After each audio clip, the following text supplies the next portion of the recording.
Hi Steve, lovely to meet up with you at the range again and do some further work on your game. As promised, I've consolidated the two lessons together on one recap. Apologies for the delay in the first one. I did think it was loaded up upon looking at that. It obviously wasn't the case. So lesson 1 and lesson 2 are consolidated, and this will make quite a nice recap for you anyway. What I've done is I've put a picture of a tour professional up on the right hand side. We're going to use him as our model and relate the key moves that we've worked on so far to him, and these pieces are demonstrated by pretty much every player who consistently strikes the ball well and controls the curvature of the shot. So what we saw in lesson 1 was a player whose handle was back. So if we look at the player on the top right, the handle is actually leaning forward slightly. So thought number 1 was to push the handle forward. Thought number 2 was to put a little bit more weight on that lead leg. You can see there that you're quite evenly distributed. If anything, your hips are actually a little bit set back.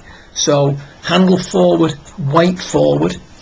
And then if we look at the swing itself, what we see is a dramatic hinging of the wrists from setup to the midway point. As the wrists run out of hinge, if you will, once they've hinged to the maximum amount, the right and left arm starts to give way, and we have, if we just progress that on just a little bit further, we have this very narrow, almost collapsing look halfway back. If we watch what better players do, there's a more, what we would class as a more of an incremental loading of the wrists and the arms. So the wrist gradually hinging, the right arm gradually folding.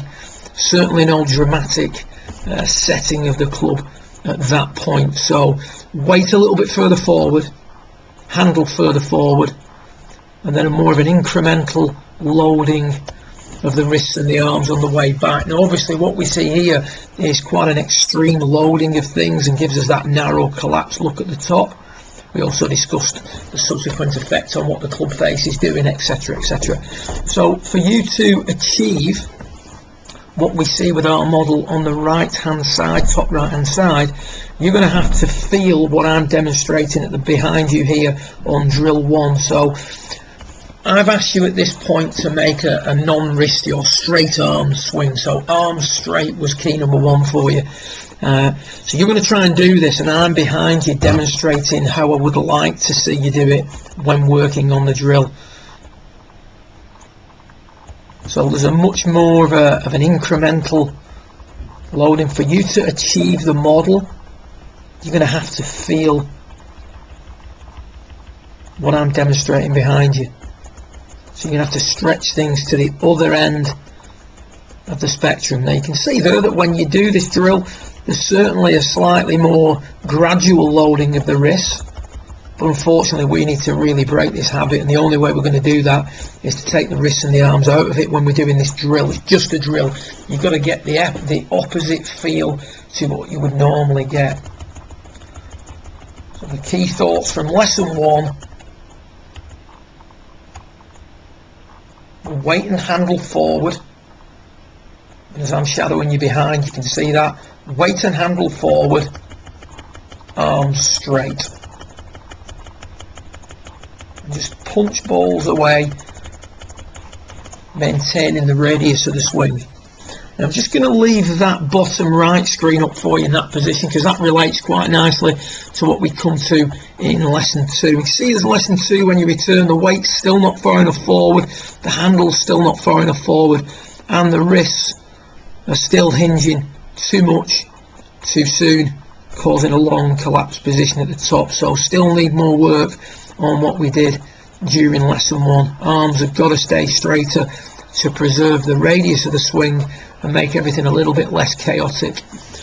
What we also discussed was the ability to what we classed as extension, or pushing up off the ground and tucking the hips in the follow through. So if we look at your finish position here, I'm just going to relate to this bottom left screen again. This finish position is flexed forward. This finish position, the hips are tucked underneath more, so we would class that as tucked as opposed to flexed forward. And that's what we're seeing here, a player who is flexing forward rather than, just run this player through here now, our model is going to show that the hips tuck underneath on the way through. So tuck hips was the feel, or the main piece that we worked on in lesson 2. So we've got lesson 1 relating back to it again: weight forward, handle forward, arms straight. Lesson 2 is predominantly learning to tuck the hips properly so that they don't flex forward.